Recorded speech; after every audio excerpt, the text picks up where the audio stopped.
जय जय श्री राधे, जय जय श्री कृष्णा। श्री ब्रज धाम की जय। रस रूप मई रस की सरिता, सुख रूप सदा सुख कंदनी के। ब्रज रसिक जी के अंतर्गत ये पद है। ब्रज रसिक द्वारा श्री राधे रानी के स्वरूप का वर्णन इस प्रकार है। वे कहते हैं कि श्री राधा रानी रस स्वरूप एवं रस की सरिता है और उनका स्वरूप सुख की खान है, जो सदैव सुख प्रदान करने वाला है। वृषभानु किशोरी श्री राधे जी हैं, पृथ्वी पर एकमात्र अमृत पराग हैं और उनकी सुंदरता ही ब्रजधाम की शोभा है।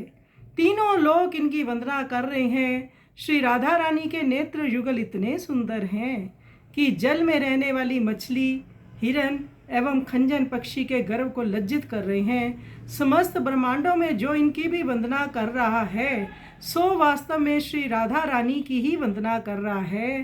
तो ब्रज के रसिक कहते हैं, सभी भक्ति जो है श्री राधा रानी के स्वरूप माधुर्य उनके चरणों से निकलती है। तो आइए सुंदर पद का हम श्रवण करें।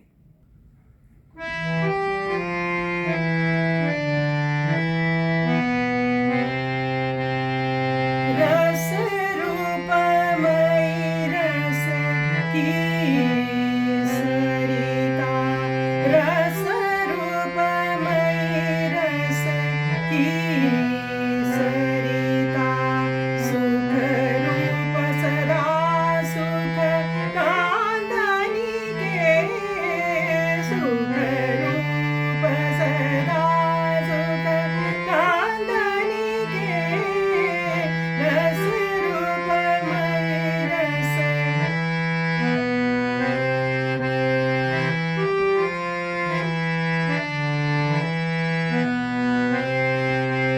वसुधा की